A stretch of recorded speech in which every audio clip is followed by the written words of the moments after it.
The chair scraped so hard against the hardwood it sounded like a gunshot. Every head in the room turned. General Marcus Hale, 74 years old, 30 years of wars behind him, was standing, not shifting, not adjusting. Standing at full attention, eyes locked on me, one hand pressed flat against his chest. The room went so quiet I could hear the candles. My father-in-law's wineglass stopped halfway to his mouth. And the man who had spent 4 years calling me ordinary, calling me nothing, finally looked at me like he had no idea who I was. He was right, he never did. People always expect that moment to feel like victory. It didn't. It felt like putting down something very, very heavy. Before we begin, I'd love to know. Drop your country and your local time in the comments right now. It always means something to know who's out there listening tonight. Now, let me take you back to where this really started. 3 hours earlier, I almost turned the car around. I had made it all the way to the end of our street. Past the elm tree Daniel planted the first year we moved in. Past the Kowalski house with the broken porch light that had been broken since 2019. All the way to the corner where the stop sign still had a faded bumper sticker on it from some election nobody remembered anymore. And I stopped. Sat there with both hands on the wheel and the heat running and the radio off. Daniel looked over at me. He didn't say anything. That was one of the things I loved most about him. After 4 years of marriage, he had learned that silence from me was never emptiness. It was always calculation. "You don't have to go," he said finally. "I know, he's not going to change. I know that too." I put the car back in drive. Here is what you need to understand about that moment. I was not being brave. I was not steeling myself for battle. I was 42 years old, wearing a blue wool sweater I had bought at a discount rack in Virginia 3 winters ago, and I was tired in the particular way that only comes from carrying something heavy for a very long time without being able to set it down. Not tired from lack of sleep. Tired from years of choosing again and again to stay quiet when every instinct told me to speak. Older Americans understand that kind of tired. It is not weakness. It is strategy.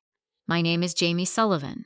At 42, I had a husband who loved me, a house with a leaky faucet in the second bathroom, and a job I described to people as working for the government. That was true. It was also the most incomplete truth I had ever told. But incompleteness is not the same as a lie, and I had learned a long time ago that the full truth, given to the wrong person at the wrong moment, is just ammunition handed to someone who already wants to hurt you. Robert Sullivan, my father-in-law, had wanted to hurt me since the day Daniel brought me home for Christmas 4 years ago. I don't say that with bitterness. I say it plainly, the way you state weather. It was raining. It was cold. Robert Sullivan decided in the first 20 minutes that I was not enough for his son, and nothing that happened afterward ever shifted that conclusion. He was a man who had built everything he owned with his own hands, starting with nothing, pulling himself through decades of real estate deals and market crashes and sheer stubborn will, until he had a house in Connecticut with a circular driveway and a wine collection and a last name that meant something in 3 counties. He believed, the way some men believe in God, that a person's worth was visible, quantifiable. You could see it in what they drove and where they worked and how they answered the question, "What do you do at a dinner party?" I drove a 6-year-old Subaru. I answered that question with 3 words. I had given Robert Sullivan nothing to hold on to, nothing to point to, nothing to measure, and so he had measured me as nothing. It started small, the way those things always do. A comment at Thanksgiving about how Daniel had always dated such ambitious women before. A question at Easter about whether I had thought about going back to school for something practical. A moment at their anniversary dinner in front of 11 people when Robert had introduced me to his colleagues as Daniel's wife. Pause. She works for the government, apparently. With that word apparently stretched out just long enough to mean he had never quite believed it. Laughter, light and polished and expensive. I had smiled and lifted my water glass and said nothing. Daniel had reached under the table and put his hand on my knee. He knew. He always knew. What Robert did not know, what almost no one in that room tonight would know, walking in, was that I had spent 16 years in rooms far more dangerous than his living room. I had sat across tables from men who would have had me disappeared if they thought I could be disappeared quietly. I had held together cases that senior officers told me were impossible, untouchable, too political to win, and I had won them. I had been the kind of calm that other people mistook for vacancy, and I had learned that being underestimated by a man with something to protect is not a disadvantage. It is a door left open. Robert Sullivan had been leaving that door open for 4 years. I had not walked through it yet because I had not needed to. My marriage did not require his approval. My identity did not require his acknowledgement. And the careful, patient, methodical part of me, the part that had been trained and then retrained and then tested in ways I am still not permitted to describe in full, that part understood something that Robert's world of visible success had never taught him. The right moment is not the first moment. The right moment is the one that lands so cleanly it cannot be argued with. I pulled into the circular driveway at 6:47 in the evening. The house was lit from inside, warm gold light pushing through the tall windows, cars already lined along the far edge of the property. Robert had told Daniel this was a small family dinner. There were at least 14 cars. Daniel put the Subaru in park and looked at the house, and then at me. Small dinner, he said. You okay? I looked at the front door. Through the sidelight window I could already see movement, shapes shifting, the particular body language of people performing for each other. Men in blazers, women in jewelry that cost more than our car. And there, near the fireplace, back partially turned, white hair above a straight military posture that never fully leaves a man even 30 years after he stops being required to hold it, General Marcus Hale. I recognized him before I could stop myself. The way you recognize a smell from childhood before you can name it. Something behind the sternum. Something that moved. I had not seen him in 3 years. I had not expected him here. I sat very still for a moment. Daniel was watching me. He knew my stillness the way a sailor knows weather, not by looking at the sky but by feeling the pressure change. Jamie, I'm fine. You went somewhere just now. I came back. He looked at the window, then at me, then at the window again. He hadn't seen what I'd seen. He didn't know Marcus Hale. I had never told him that particular chapter in the particular way it needed to be told. I opened the car door.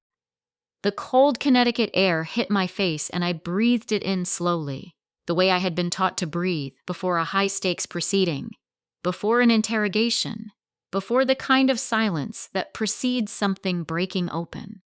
I straightened my sweater. I was not here to fight. I was here because the right moment sometimes finds you before you go looking for it. And walking up those front steps, I had the quiet, settled feeling. Not of dread, not of excitement, but of something I can only describe as recognition. That tonight was going to be one of those moments.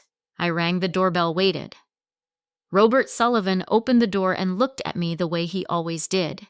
That half-second assessment that ended the same way it always ended, with his eyes moving just past me to Daniel, warming by several degrees. Daniel? He stepped forward, hand extended. Then, almost as an addition, Jamie. Robert, I said. I smiled. I walked inside. The house smelled like cedar and money. That is the only way I know how to describe it. Not expensive cologne or catered food or fresh flowers, though all of those things were present. It was the smell underneath all of that. Old wood and climate control, and the particular staleness of rooms that are cleaned by someone else and lived in carefully, like a museum that also happened to serve dinner. I had been inside this house 11 times over 4 years of marriage. I had never once felt welcome in it. The living room was already crowded. 15, maybe 18 people, clustered in the way that people cluster at events that are supposed to be casual but aren't. Small islands of 2 and 3, everyone holding something. A glass or a plate or a phone. Everyone performing the specific relaxation of people who are not relaxed at all, but who have enough practice to make it look convincing. Robert moved ahead of us immediately, drawn toward the center of the room the way he always was, gravitational and deliberate. Daniel touched the small of my back as we came through the doorway. A question, not a statement. I pressed back slightly. I'm here. I'm fine. He dropped his hand and we moved into the room together.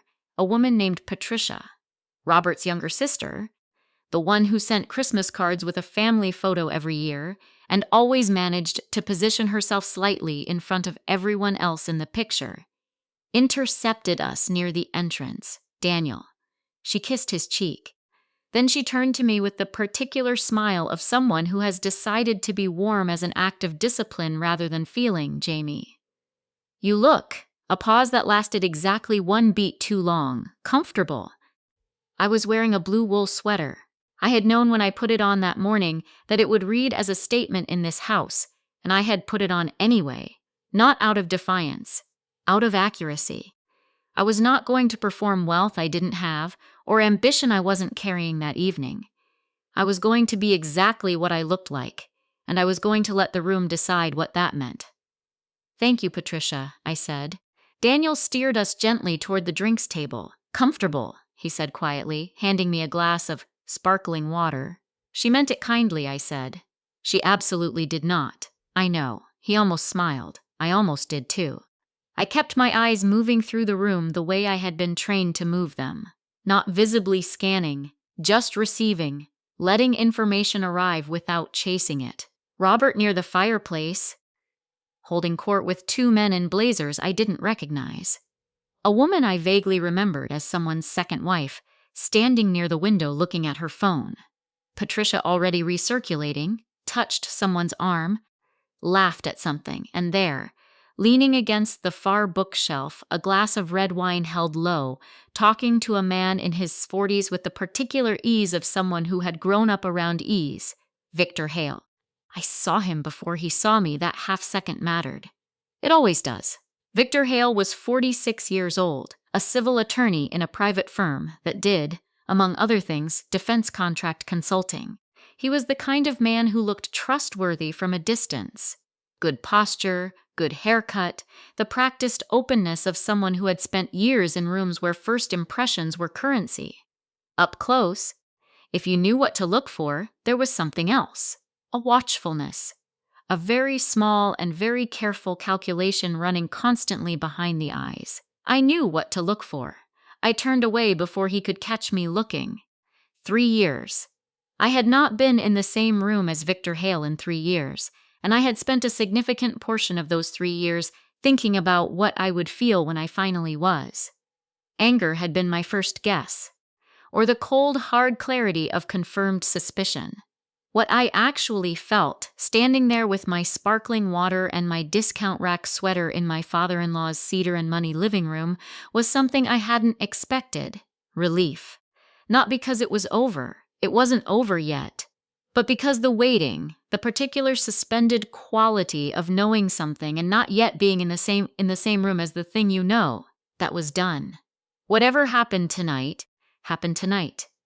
The door I had been watching from a distance for 3 years was right in front of me now. I took a sip of water. Daniel appeared at my elbow. You know someone here? What makes you ask? You got very still. I'm always still. Different still, he said. I looked at him. 4 years of marriage. He had learned to read my stillness the way a meteorologist reads a barometer, not by what was visible but by the rate of change. The quality of pressure.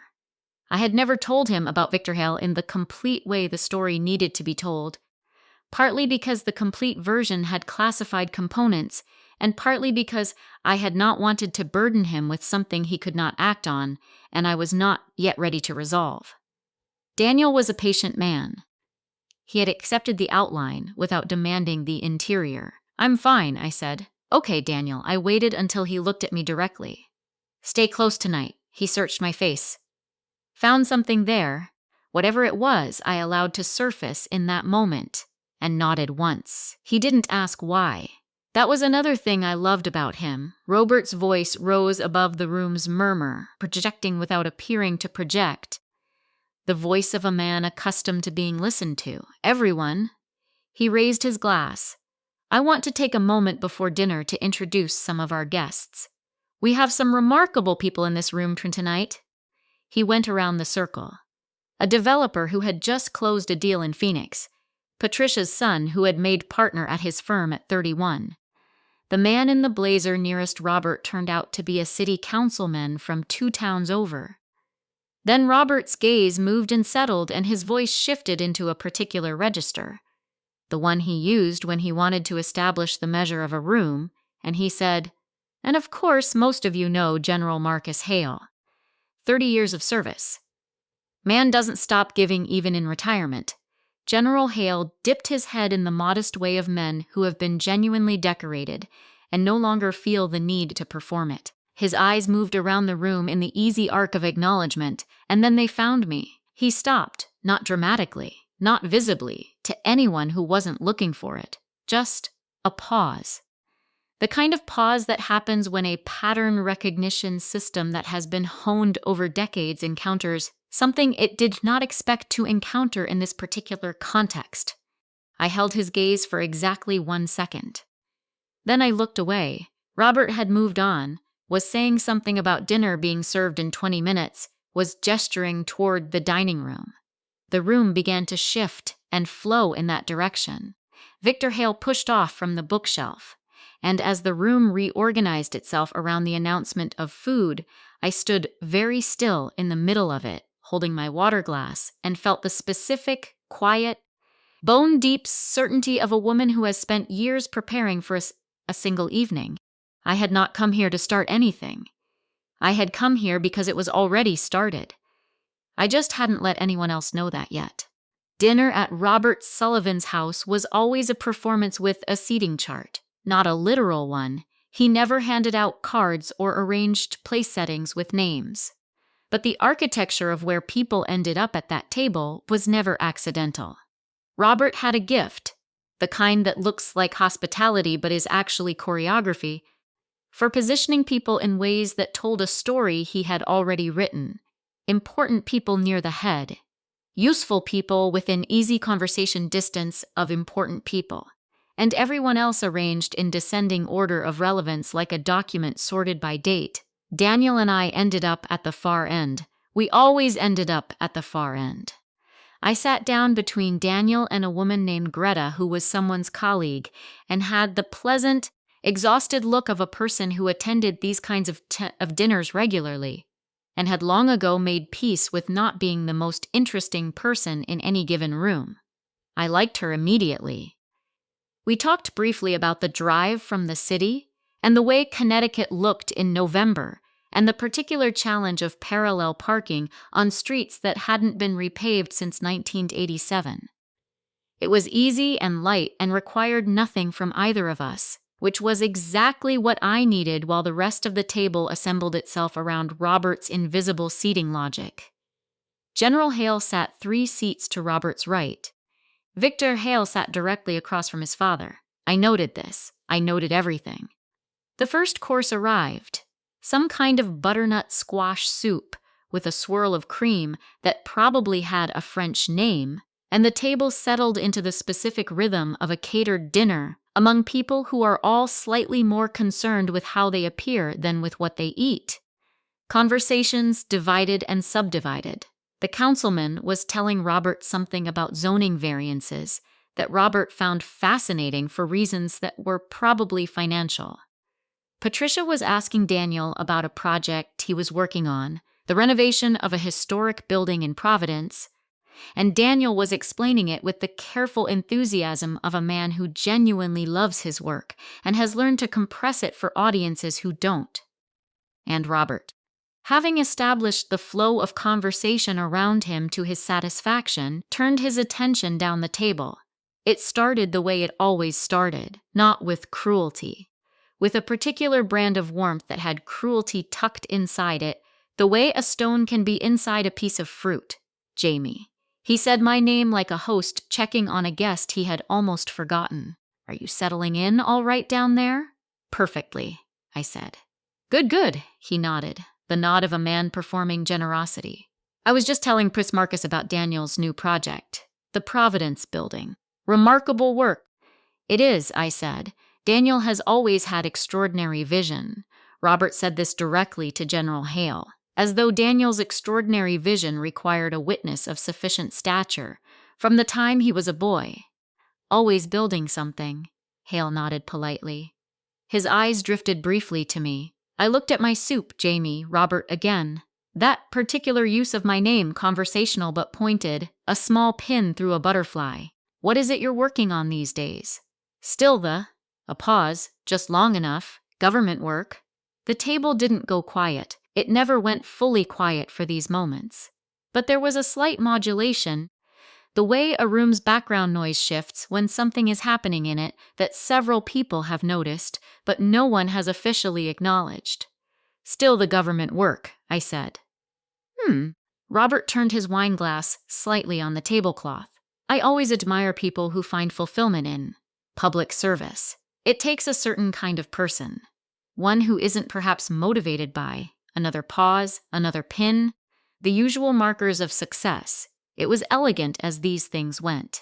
An insult wrapped so carefully in the language of admiration that anyone who called it an insult could be accused of misunderstanding. Greta, beside me, shifted almost imperceptibly in her seat. Daniel's jaw tightened. I felt it without looking at him, the way you feel weather. I said nothing. I lifted my spoon and took a slow sip of soup and set the spoon back down with the particular deliberateness of a woman who has sat through military tribunals and not flinched, and I said nothing. Robert continued. He had an audience and a rhythm, and he followed both. He turned to a man 2 seats down.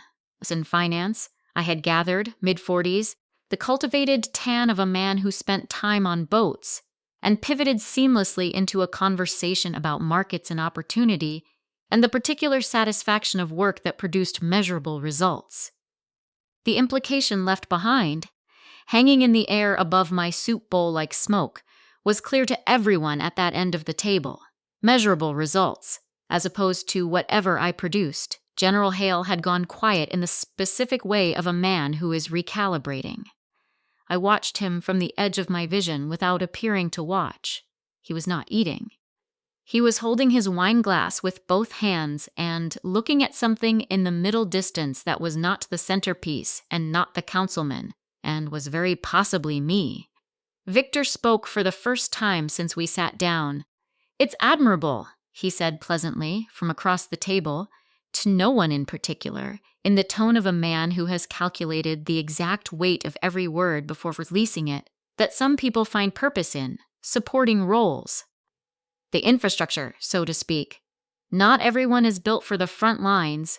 He wasn't looking at me, that was the tell.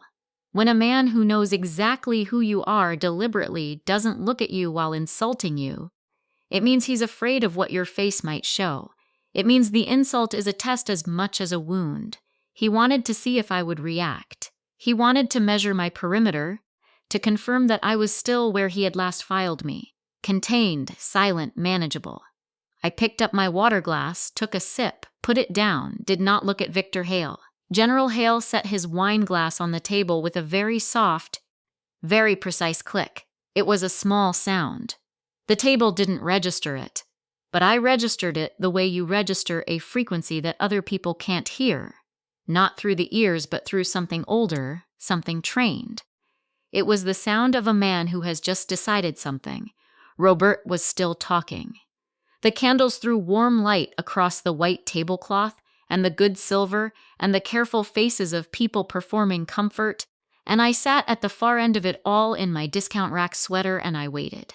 After enough years, you learn that patience is not the absence of action.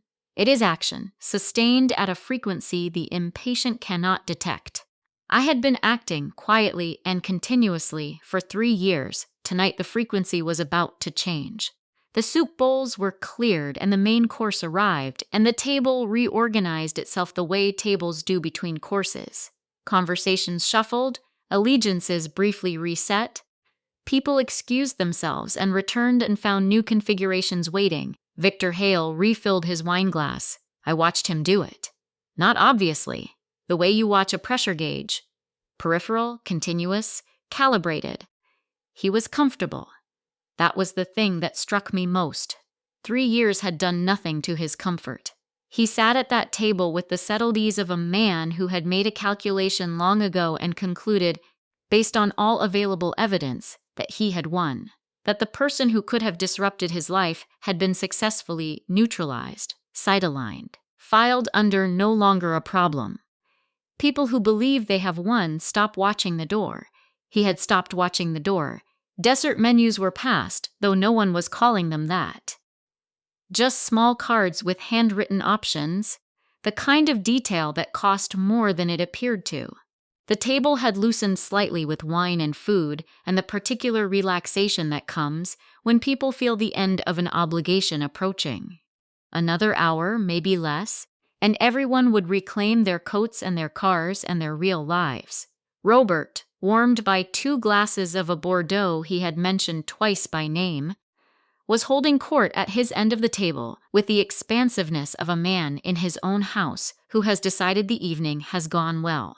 He was telling a story about a deal he had closed in 2003 that had required, by his telling, extraordinary vision and nerve and an almost preternatural read of market conditions.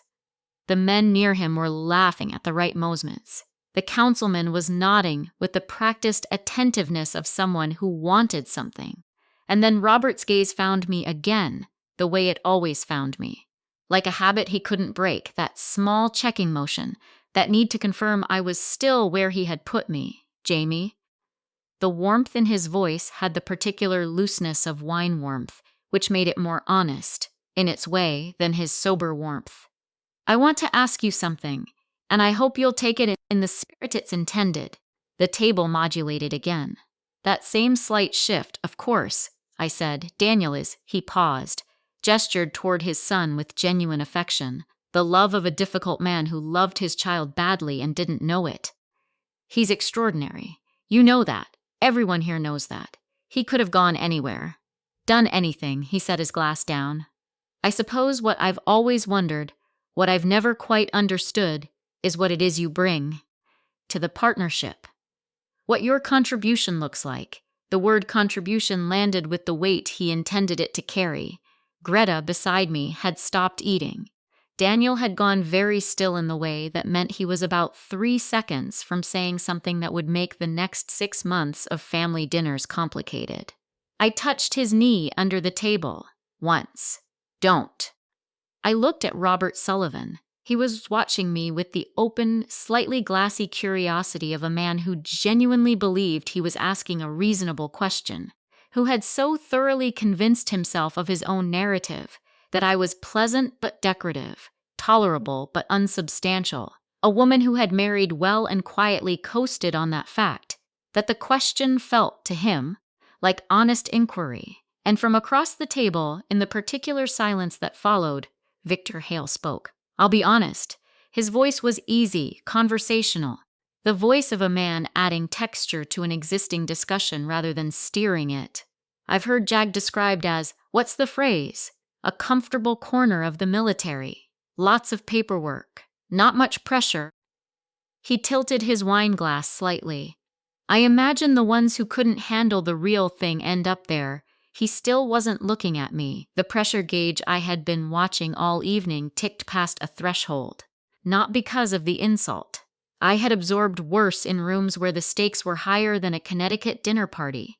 It was the specificity of it. Jag. He had said it out loud. In this room, in front of his father, in front of Robert, in front of 14 people who had spent the evening cataloging me as nobody. He had said it because he wanted to put a pin through it, through the one real thing in the room he was afraid of. And at Tolmutz, he had spent 3 years convincing himself I was contained. He needed to hear himself say it one more time to keep believing it. I set my water glass down. The sound it made was very small. I looked at Victor Hale. For the first time all evening he looked back. And in the half-second before his expression settled into its practiced pleasantness, I saw it. The thing he had been hiding under the comfort and the wine and the calculated insults. Something that looked, just briefly, like the awareness of a man's standing on ground he has not fully tested. I said 2 words, even. The way you state a fact that requires no elaboration, Stillwater, the table didn't react. They had no frame for it.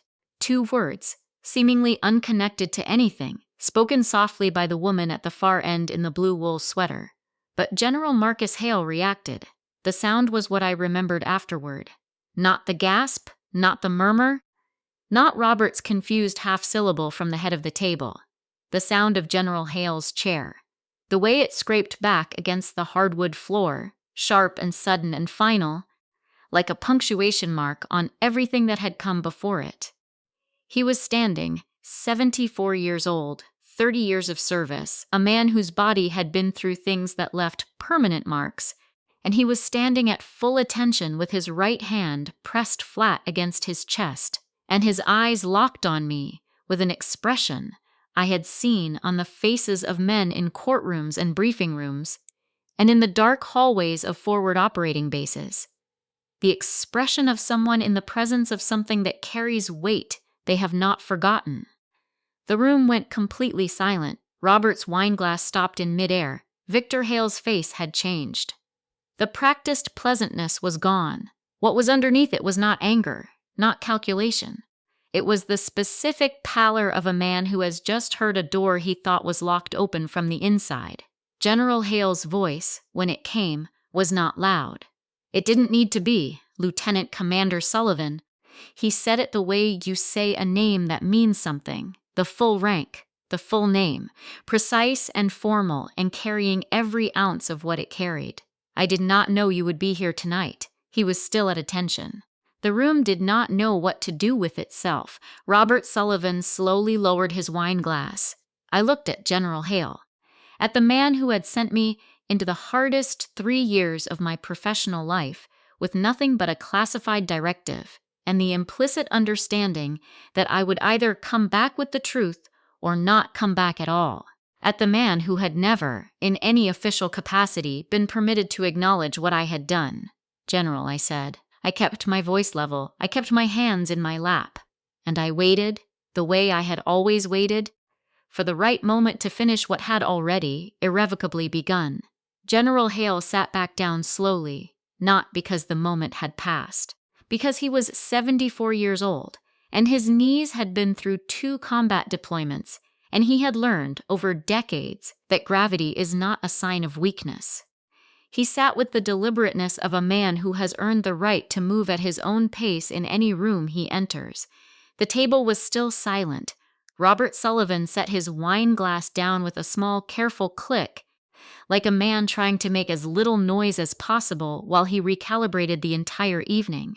The councilman had stopped mid-sentence. Greta, beside me, had her hands folded in her lap with the stillness of a woman who understood she was witnessing something she would be describing to people for years. Victor Hale had not moved, had not spoken, had not looked away from the space between his plate and the centerpiece, which was a space that contained nothing but which seemed, in that moment, to require his complete attention. Daniel's hand found mine under the table. I let him hold it. General Hale looked down the length of the table at me with the particular expression of a man who has been carrying something for a long time and has just been given permission to put it down. He said, "I owe you a conversation I should have had 3 years ago." "You don't owe me anything, General."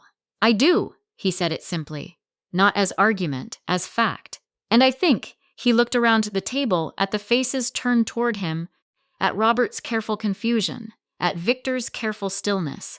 I think perhaps this is the room where it belongs. Robert found his voice. The host's instinct. The need to manage the geography of his own dinner party. "Marcus," he started. "Robert." Hale said it gently, but with the particular finality of a man who has ended conversations that mattered far more than this one. "Please." Robert stopped. Hale turned back to me. "How much can you tell?" he asked. It was not a challenge. It was a genuine question, one professional to another, acknowledging that some of what existed between us existed in spaces that required clearance. "Enough," I said. He nodded once. And then General Marcus Hale, retired, 30 years of service, folded his hands on the white tablecloth of a Connecticut dinner party and began to talk. He started with the date. November, 4 years before I married Daniel, 6 years before that evening. A classified operation in a forward staging area that I am still not permitted to name, involving a unit of 14 special operations personnel who had been inserted on the basis of intelligence documents that were, as it turned out, not what they appeared to be. The documents had been altered, Hale said. He kept his voice measured, even. The voice of a man giving a briefing. Key threat assessments changed. Exit routes flagged as clear that were not clear. 14 men went in on a mission that the original intelligence would never have authorized. He paused. By the time we understood what had happened, they had been in the field for 31 hours with no viable extraction. The table was so quiet I could hear the candles. There was a secondary investigation, Hale continued. Internal, classified. The purpose was to determine whether the document alteration was error or intent, whether someone had made a mistake, another pause, shorter, harder, or whether someone had made a choice. He looked at me, and because he was looking at me, the table looked at me. I kept my face still. A JAG officer was assigned to that investigation, Hale said.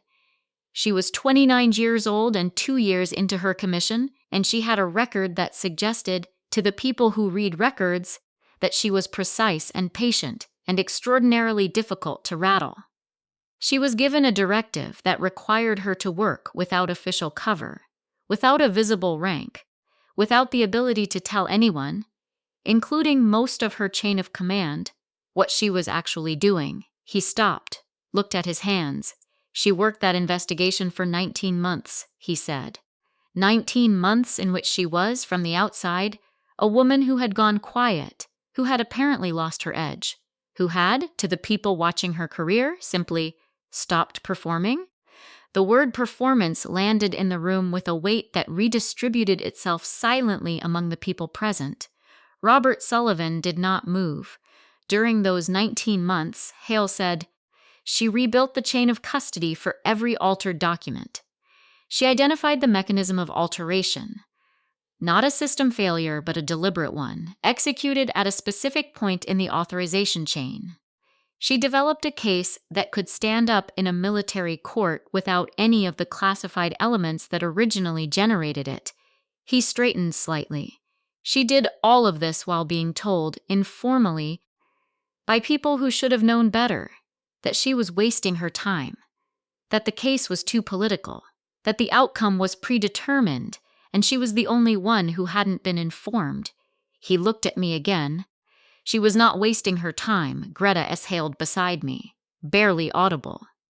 The exhalation of someone who has been holding their breath without realizing it. On the basis of her investigation, Hale said, the 14 personnel were extracted within 72 hours of the case being presented to the relevant authority. 2 of the men had sustained serious injuries. All 14 came home. He stopped. All 14 came home. He said it twice because it was worth saying twice. Daniel's grip on my hand tightened. I did not look at him. I was looking at Hale because looking away from him in that moment would have been a kind of diminishment of what he was doing, which was the hardest thing a certain kind of man can do, acknowledging in public a debt he had been unable to pay in private. She was not permitted to be named in the final report, Hale said. The nature of her cover required that her contribution be absorbed into the institutional record without individual attribution. That was the agreement she accepted when she accepted the assignment. He paused. She was 29 years old and she accepted it without negotiation. The room waited. Her call sign, he said, was still water. He let it sit. And then the dining room of Robert Sullivan's house in Connecticut became something different from what it had been 20 minutes before. Not louder, not more dramatic. Just different. The way a room becomes different when a window is opened. When outside air comes in and recalibrates what you had stopped noticing about the inside air. Robert Sullivan was looking at me. Not the way he had looked at me for 4 years. Not the assessing look, the measuring look, the look that always ended somewhere short of satisfied. He was looking at me the way a man looks when the furniture of a room he thought he knew has been completely rearranged in the dark, and he has just turned the light on. Victor Hale still had not moved, but his stillness had changed quality. Before, it had been the stillness of a man at rest, the confident stillness of someone who believed the ground beneath him was solid and tested. Now it was a different kind of stillness entirely, the stillness of a man who is listening very carefully for the sound of something cracking. The silence after General Hale finished speaking had a texture to it. Not the silence of awkwardness, which is thin and anxious and wants to be filled. This was the silence of weight. Of a room full of people sitting with something that had just been set down in front of them and required a moment before anyone could decide what to do with it. Robert Sullivan broke it first, not with words. With a sound, a small involuntary exhalation, the kind that escapes a man before he can decide whether to allow it. He was looking at me and then at Daniel and then back at me, and his expression had the quality of a man reassembling something he had broken without knowing it was breakable. "Jamie," he said, "just my name. Nothing after it." "It's all right, Robert," I said. "It wasn't all right." Not entirely, but it was the truth in the way that mattered most. It was survivable. It was navigable, and I had long ago stopped needing his understanding in order to function. His acknowledgement now was not the thing I had come for. It was a footnote, relevant but not the point. The point was sitting very still across the table from his father. Victor Hale had a particular expression on his face that I had seen once before, in a different room, under very different circumstances. The expression of a man who has spent years building a structure and has just heard, from a direction he did not expect, the specific sound that precedes collapse. Not the collapse itself, the sound before it. The warning that most people, if they are very lucky, only hear once. He was the first to speak. "Remarkable story," he said. The table turned toward him. His voice was even, controlled, carrying the faint warmth of a man at a dinner party, responding to an interesting anecdote. He was good at this. He had always been good at this. The performance of ease under pressure was a skill he had cultivated across a career built in rooms where the ability to appear unaffected was its own form of power. "Remarkable woman," he added, with a small inclination of his head toward me that managed to convey respect without conceding anything. General Hale looked at his son. It was a brief look. The kind between a father and a child that carries the full weight of every conversation they have ever had without saying any of it aloud. I had seen that look before, too, in that earlier room. Before I knew who Victor was to Marcus, before I understood that the thread I had been pulling for 19 months ran not just through an operations file, but through a family. I set my water glass down. "Victor," I said. His eyes came to me, steady, practiced. The eyes of a man who had prepared for this, or thought he had. "I want to tell the rest of the story," I said. "If that's all right." It was not a question, not really.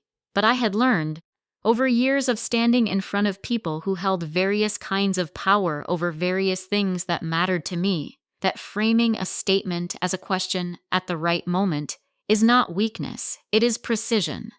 It gives the other person one final opportunity to choose how the next 30 seconds unfold, and their choice in that moment tells you everything about whether they have understood what is actually happening. Victor Hale looked at me and chose to say nothing, which was its own kind of answer.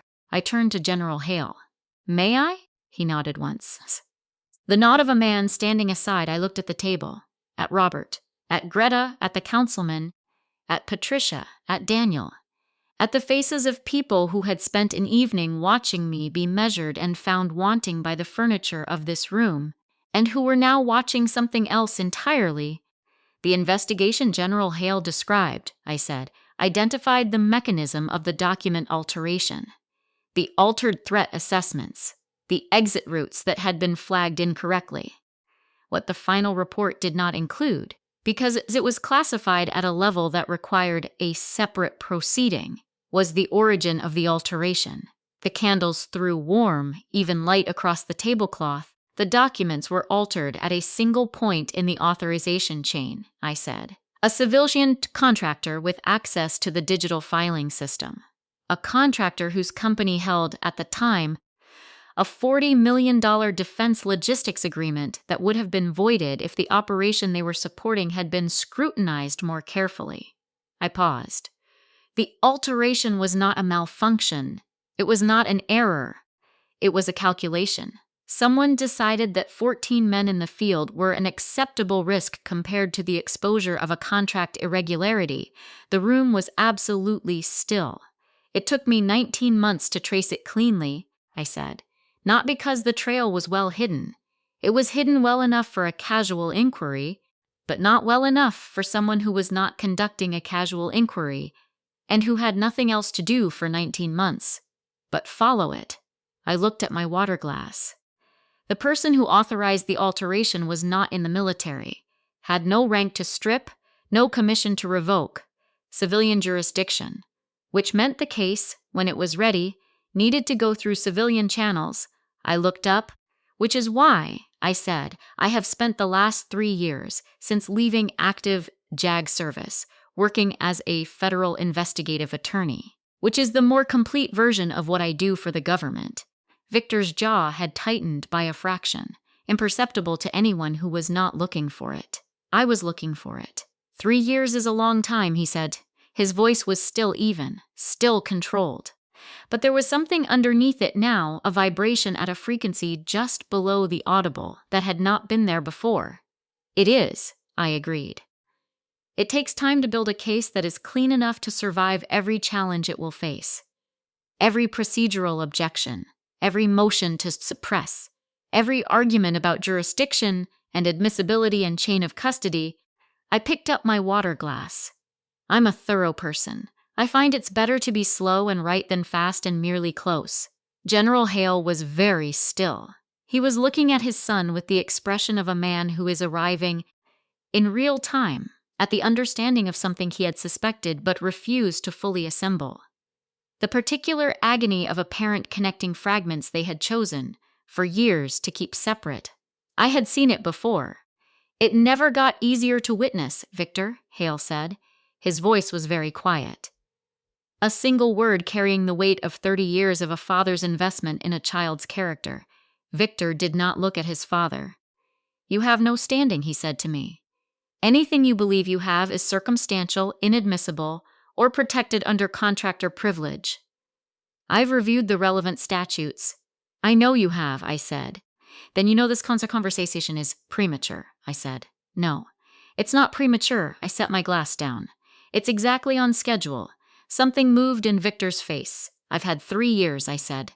I'm a thorough person. I mentioned that.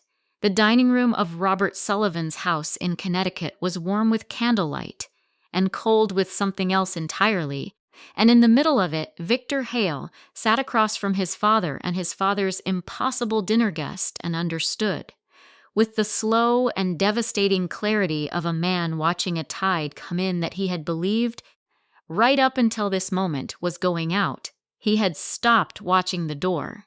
He should not have stopped watching the door. Victor Hale made a decision in the next 3 seconds. I watched him make it. The way you watch a chess player's hand hover over a piece, the brief suspension between calculation and commitment, between the move that is strategic and the move that is desperate. He had run the room in his head. He knew his father was sitting 3 seats to his left, with an expression that had not recovered since the word still water landed on the table. He knew Robert Sullivan was at the head of it with the careful blankness of a man who has just discovered that the map he has been using does not match the territory. He knew the councilman and Patricia and Greta and the men in blazers were all watching with the frozen attention of people who have accidentally walked into something real. He decided to fight, not loudly. Victor Hale did not do anything loudly. His version of fighting looked, to most observers, like reasonable disagreement, I think, he said, in the measured tone of a man addressing a misunderstanding, that there may be some confusion about the timeline here. The contract you're referencing, assuming I understand which contract you mean. was reviewed and cleared by two separate oversight bodies. Any suggestion of irregularity was addressed at the time. It was addressed, I said, incompletely, by two oversight bodies, one of which included a reviewing officer who had a prior professional relationship with the contracting firm. I kept my voice even. That relationship was not disclosed during the review. It was disclosed later. During my investigation, a small silence. That's a serious allegation, Victor said. It's a documented finding. Documentation can be, Victor, General Hale's voice, quiet, final. The voice of a man who has run out of the particular patience required to watch someone he loves perform innocence. Victor stopped. The table waited. Hale looked at his son for a long moment, the look of a father who has arrived somewhere he did not want to arrive, in a room full of witnesses, with no road back from what he now understood. His hands were flat on the tablecloth. His posture was still military straight, because some things do not bend even when everything around them does. Did you know, Hale said, about the documents? It was not phrased as a question. It was phrased as a door. The last door, the one a father opens when he has exhausted every reason not to. Victor said nothing, which was the loudest thing he had said all evening. Robert Sullivan pushed his chair back from the table. Not standing, just creating distance, the involuntary physical response of a man separating himself from something he does not want to be adjacent to. He looked at Victor, then at Hale, then at me, and his face had the quality of a man revising a document he thought was finished, striking through lines he had considered settled. I need to say something, I said. The table looked at me. I am not here tonight to conduct a proceeding, I said. That is not what this evening is. What is happening? I paused, finding the right words, the ones that were accurate without being theatrical. Is that a set of facts which have existed for several years have arrived, through a chain of circumstances none of us entirely planned, in a room where they are relevant to several people present. That's all. I looked at Robert. I did not come here to ambush your family. He held my gaze. I came because Daniel asked me to come. Because this is my family, too. I said it simply, without weight. The rest of it arrived on its own. Robert Sullivan opened his mouth, closed it, looked at his son, his actual son, Daniel, who had been sitting beside me through all of it with his hand on mine and his jaw set, and his eyes carrying the specific expression of a man who loves his wife in the particular way that includes being unsurprised by her. Daniel said quietly, Dad, just that, just his name for his father, carrying everything a son can put into 2 letters without elaborating. Robert looked at the tablecloth. I'll need to make a call, Victor said. It was a lawyer's reflex, the instinct toward procedure when the ground gives way. Reach for the phone. Reach for the process. Find the mechanism that converts the unbearable into the manageable. That's your right, I said. Tonight, that's also your right. He looked at me for the first time, without calculation. Just looked, and in that unguarded second, I saw something I had not expected to see, not guilt, exactly, though it was adjacent to guilt. Something more like exhaustion. The exhaustion of a man who has been maintaining a structure for years that required constant, invisible effort, and who has just understood, with the full weight of that understanding, that the effort is over, not because he chose to end it, because it ended anyway. I reached into my bag, the room noticed. Not dramatically, just the small shift of attention that happens when a hand moves purposefully. I set a small USB drive on the table beside my water glass. It was silver, unmarked, the size of a thumb, which is perhaps why they are called thumb drives, which is a thought I had in that moment, and which I mention only because the mind does strange things in strange moments. Reaches for the ordinary when the extraordinary is directly in front of it. This contains the full documented case file, I said. Every record, every cross-reference, every disclosure finding. 3 years of work. I looked at Victor. It's not the only copy. There are 4 others in 4 locations, with 4 people who know what to do with them, if anything were to prevent this one from reaching its destination. I had learned, a long time ago, to say that part clearly. Victor was looking at the drive. His face had completed its journey, from ease to control to strain to the particular stillness of a man who has reached the end of the available options and is sitting with that knowledge in a room full of people who can see him doing it. The case goes to the relevant authority on Monday, I said. That was always the plan. Tonight didn't change that. Tonight didn't need to change anything. I picked up the USB drive and put it back in my bag. General Hale was looking at his hands. Marcus. I said his name the way he had said mine earlier. With rank stripped, just the name, just the person. He looked up. This is not about you, I said. What you did, sending me in, trusting me with it, that was right. The way it ended, the way my name wasn't on it. I understood why. I understood at the time. I paused. I never blamed you for the cost of it. His jaw moved once. You should have, he said. Maybe, I said, but I didn't. And I don't. The candles had burned lower. The catered dessert sat untouched on a side table near the window, small perfect things on small perfect plates. Looking faintly absurd in the context of what the room had become, Robert Sullivan was looking at me, not the way he had looked at me across 11 dinners in 4 years. Not the assessing look, the dismissive look, the look that always found me lacking.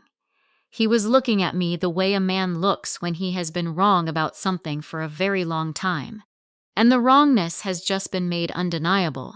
And he is sitting with it in the particular silence of someone who does not yet know how to say what needs to be said, but knows without question that it needs to be said. I looked back at him. I waited. The doorbell rang at 8:47. I know the time because I had been watching the clock on the mantelpiece above the fireplace with the peripheral awareness of someone who had coordinated the timing of this particular detail down to a 15-minute window and wanted to confirm it was landing correctly. 8:47 was within that window. Robert Sullivan looked toward the front of the house with the expression of a man whose evening has already exceeded his capacity for surprise, and who was therefore receiving the doorbell as one more piece of information he did not yet have a category for. Expecting someone?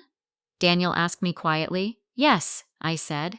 He absorbed this the way he absorbed most things about me, without visible disruption, with the quiet adjustment of a man recalibrating rather than reacting. He had known since the parking lot that the evening had a shape to it that I had partially authored. He did not know the full dimensions of that shape. He was finding them out alongside everyone else. Robert's housekeeper, a woman named Elena who had worked for him for 11 years, and who had, over the course of the evening, developed the expression of someone witnessing a documentary being filmed in real time, went to the door, voices in the front hallway. Male, 2 of them. And then they came into the dining room. 2 men. Both in their late 30s, both in civilian clothes, dark jackets, plain shirts, the deliberate ordinariness of men who spend enough time in uniform that civilian clothing requires conscious selection. They stood in the doorway of Robert Sullivan's dining room and looked at the table with the calm, assessing eyes of people accustomed to entering rooms mid-situation. And reading them quickly, the one on the left was named Garrett. The one on the right was named Tomas. I knew their faces the way you know the faces of people whose names you have spoken aloud in the dark, in classified rooms, in the middle of the night when the case was not going well, and you needed to remember why it mattered. I had never met them in person. I had seen their photographs in files and their names in reports, and I had spent 19 months and then 3 more years working to give them something they were owed. They looked at me. I looked at them. Garrett said, "Lieutenant Commander Sullivan." The rank landed in the room the way ranks do when they are spoken by the people who understand what they cost. "You don't have to use that anymore," I said. "Jamie is fine." With respect, Tomas said, "No, it isn't." There was a quality to the way he said it that made Patricia, 3 seats down, press her fingers to her mouth. Not performed emotion. Just the involuntary response of a person receiving something true in a form they were not prepared for. I stood, not because protocol required it, because it felt right, Because some moments have a posture that belongs to them, and the body knows it before the mind does. Gentlemen, I said. Thank you for coming. You asked us 3 weeks ago, Garrett said. We would have come 3 years ago if you'd asked. I know, I said. I needed it to be right first, he nodded.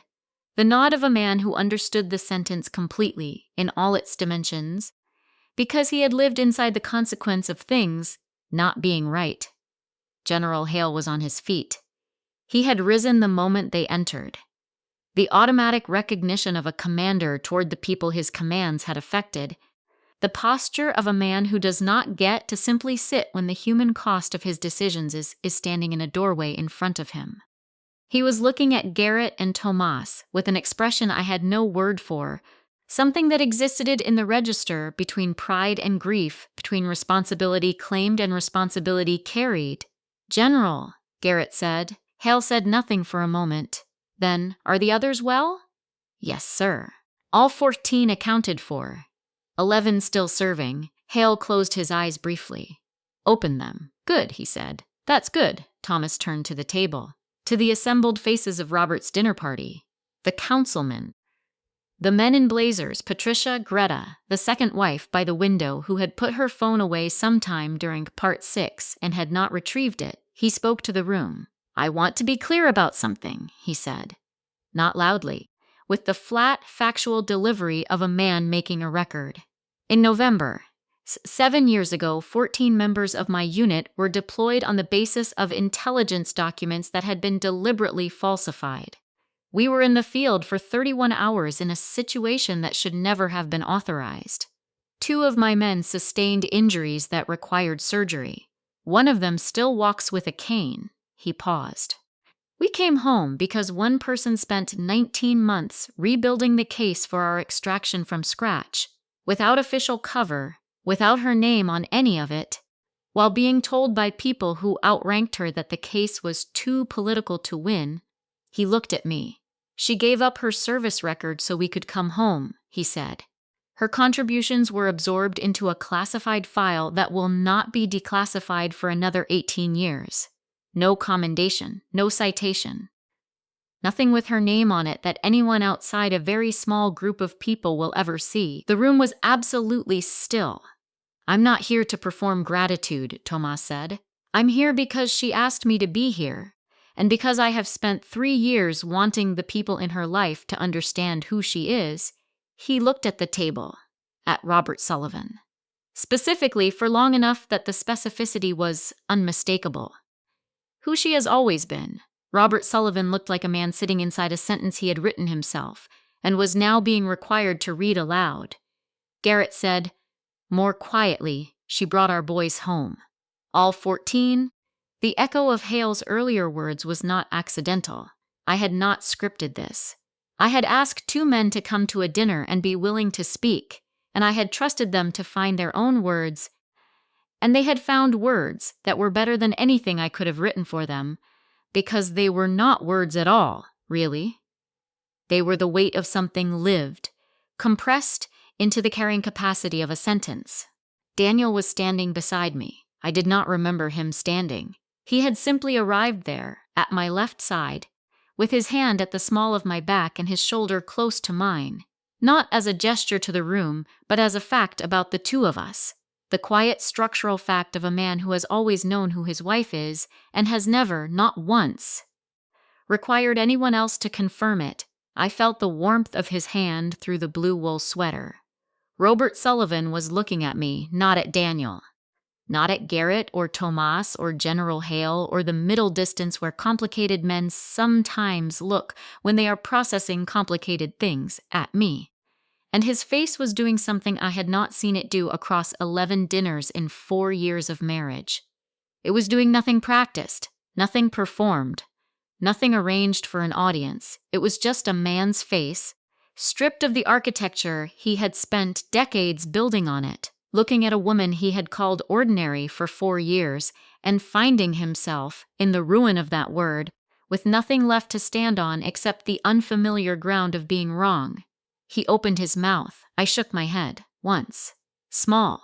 Not yet. Some things needed to be said in the right room, at the right time, between the right people. This room had served its purpose. There would be other rooms. The cars left one by one, the councilman first, with the practiced exit of a man who has learned to disappear from complicated rooms before the complications attach to him. Then the men in blazers, then the second wife, then Patricia, who hugged Daniel too long at the door and looked at me over his shoulder with an expression that was trying to become something new and hadn't quite found the shape yet. That was all right. Some recalibrations take time. Garrett and Tomas stayed for 20 minutes after the other guests left. We sat in Robert's kitchen, not the dining room, which felt by then like a place that needed to breathe, and drank coffee that Elena made without being asked, because Elena had understood the room better than most of the guests all evening. We talked about small things: Garrett's daughter, who had just started walking; Tomas's knee, which was better than last year; the specific pleasure of coffee in a warm kitchen after a long drive. We did not talk about the case. We had said what needed saying. The rest was paperwork and process and the slow machinery of institutions correcting themselves, which is neither dramatic nor fast, but which is, in the end, the only mechanism that actually holds. At the door, Garrett shook my hand and then, after a brief pause that contained a small private negotiation, pulled me into a brief hug. The hug of a man who was raised not to do this and was doing it anyway because some situations override the conditioning. Monday, he said. Monday, I confirmed. They left. Daniel and I helped Elena clear the kitchen. She refused twice, and we ignored both refusals, which she accepted with the grace of a woman who had long ago understood that some arguments are not worth the energy. We washed glasses and stacked plates and moved through Robert's kitchen in the quiet, efficient rhythm of two people who have a working domestic language. And it was ordinary and grounding and exactly what I needed after an evening that had been neither. Robert had not come into the kitchen. We could hear him, distantly, the low register of his voice, from somewhere toward the back of the house, the library perhaps, or the study, and another voice, lower, that I recognized as General Hale's. They were talking, the two old friends, in the particular private register of men who have known each other long enough to skip the surface of things and go directly to the weight. I did not need to know what they were saying. It was not mine to know. Victor had left within 20 minutes of Garrett and Tomas arriving. He had not said goodbye.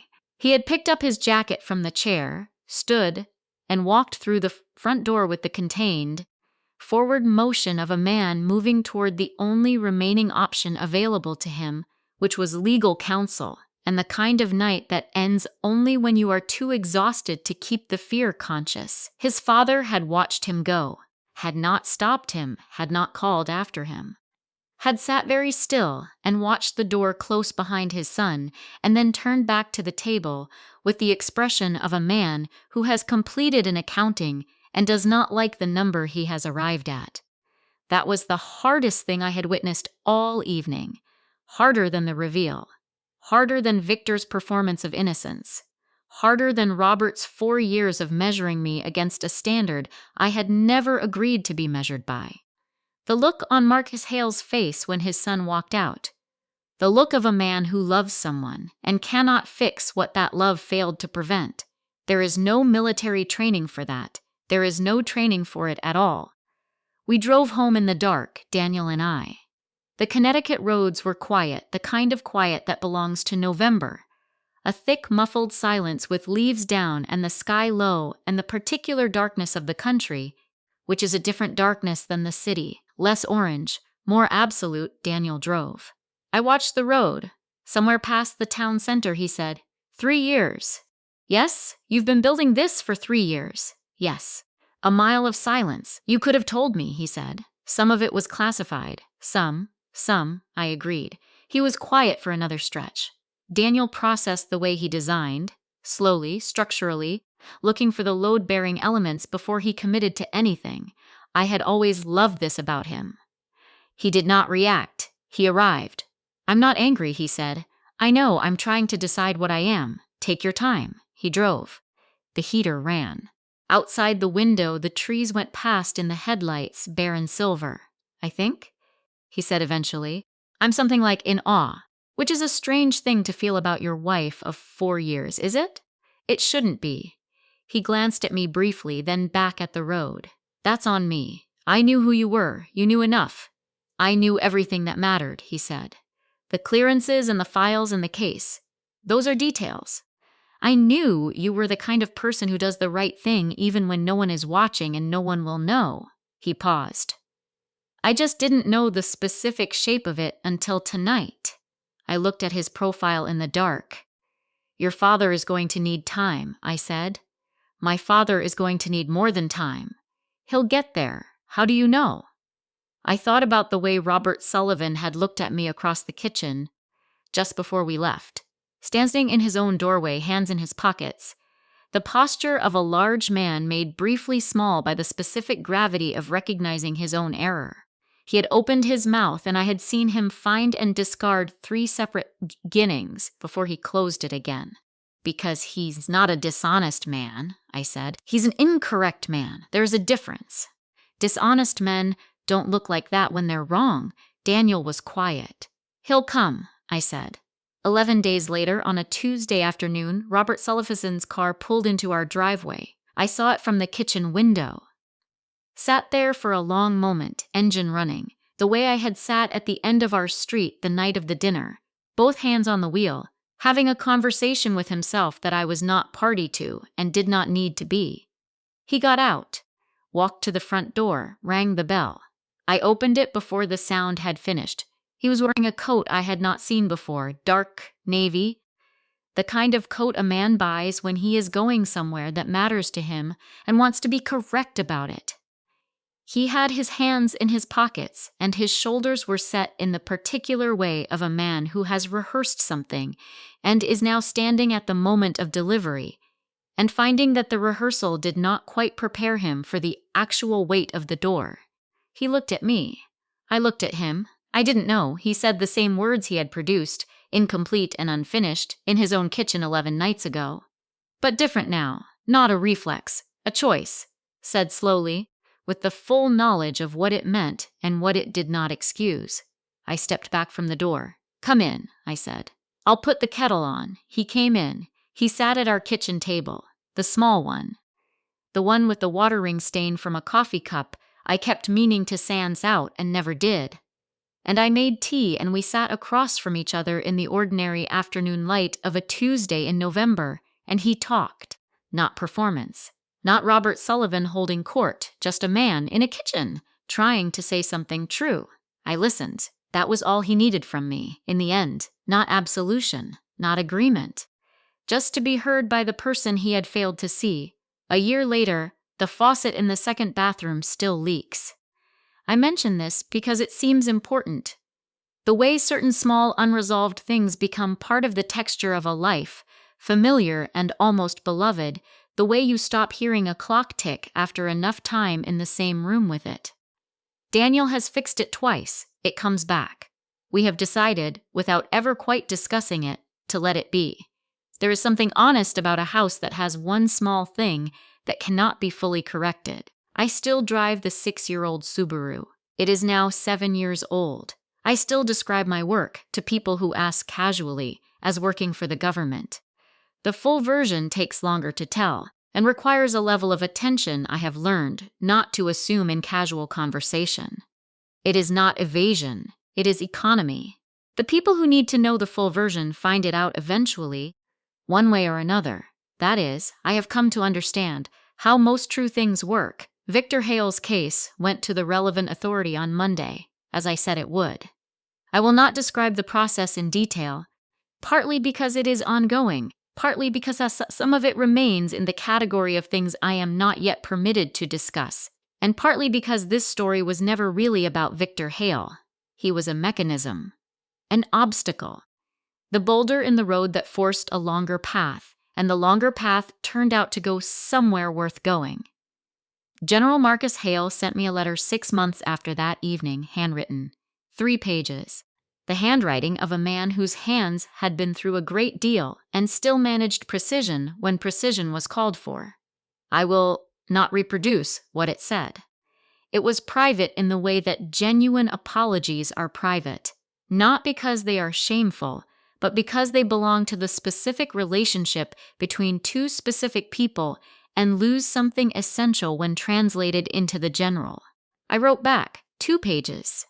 I think we are, in the way that two people can be who have a complicated history and a mutual respect, and the particular bond of having been, together and separately, on the right side of something that mattered. I think we are something like all right. Robert Sullivan comes to dinner on the first Sunday of every month, not every month. He missed February because of a cold he refused to acknowledge as a cold until it was definitively a cold. He missed April because Daniel and I were away. But as a pattern, as an intention, as a thing that is now part of the architecture of how our family works, the first Sunday. He brings wine he mentions by name only once now, and he sits at our small kitchen table with the water ring stain, and he talks to Daniel about the Providence Project and to me about things he is reading and sometimes about his own father, who died when Robert was young, and who, it turns out, was a man who also had difficulty with the gap between who he intended to be and who he managed to be in practice. I did not know this about Robert Sullivan before that Tuesday in November. I know it now. Last month he asked me, at the end of a Sunday dinner over the last of the wine, what I thought about a decision he was facing. A business thing, a choice between 2 paths, one more profitable and one more correct. He looked at me across the small table with the water ring stained the way a man looks when he wants a genuine answer, and has finally identified the person in the room most likely to give him one. I told him what I thought. He listened. He went with the more correct path. I thought about that for several days afterward, about what it costs a person to reconstruct the way they see someone, about how most people, when they have been wrong about something for a long time, double down rather than rebuild, about what it means that Robert Sullivan, at 68, with everything he had built, and everything he believed, and 4 years of being certain about me, sat at my kitchen table and said I didn't know, and meant it, and then spent 11 months showing that he meant it through the small, consistent, unremarkable actions that are the only evidence that actually counts. It is not a redemption story. Not in the clean version, the one where everything is repaired and the wrongness is made right, and everyone arrives at a new understanding and stays there. Real life does not work in that register. Robert Sullivan still sometimes defaults to the measuring look, the one that starts at a person and ends at a number. He catches himself in it more often now. That is the accurate version of progress, not the absence of the old pattern, but the increasing frequency of its interruption. I have been called still water for 17 years. I did not choose the name. Garrett tells me it was given at a briefing early in my assignment by a senior officer who watched me sit through 3 hours of being told the case was impossible and respond to every challenge with the same even, unshifting attention. Like still water, he apparently said. Doesn't look like much from the surface. Doesn't move when you push it. Cuts right through if you're not careful. I did not know this origin until Tomas told me at our kitchen table on a Sunday in March, when Garrett brought him along and Elena's chicken roast was in the oven, and Daniel had put on music from a playlist he called appropriately low-key, and the afternoon had the particular warmth of people who did not used to know each other becoming, slowly and without announcement, something like a family. Calm isn't the absence of force. It is force directed. Sustained past the point where most people expect it to dissolve. I was 42 years old when Robert Sullivan called me ordinary in a room full of people who believed him. I am 43 now. I still wear the blue wool sweater. It has a small pull near the left cuff from where it caught on a drawer handle last winter. I have not repaired it. It seems correct somehow to let it show its age. Daniel is in the next room. I can hear him on the phone with the Providence client, laughing at something, using the particular laugh of a man who loves his work and not performing the loving of it. Outside the window, the November light is the same as it was a year ago. Low and silver and honest, the kettle is starting to sing on the stove, the faucet in the second bathroom is doing what it does. Some things you fix, some things you carry, and some things you simply make peace with, the way still water makes peace with whatever shore it finds itself against. Not by surrendering to the shape of it, but by accepting that contact, that friction, that edge is what gives water its particular power. I have spent a long time being underestimated. I have also spent a long time understanding that being underestimated is only a liability if you need other people's estimates to know your own worth. I poured the tea. I called Daniel in from the other room. We sat at the small table with the water ring stain, and the afternoon came through the window the way it always does, without asking permission, without announcing itself, just arriving and being present and making the ordinary room briefly luminous. That was enough. That has always been enough. If this story found you at the right moment, drop your country and your local time in the comments. I always read them. And if you know someone who has been called ordinary by someone who had no idea who they were looking at, share this with them. Some stories need to find the right person.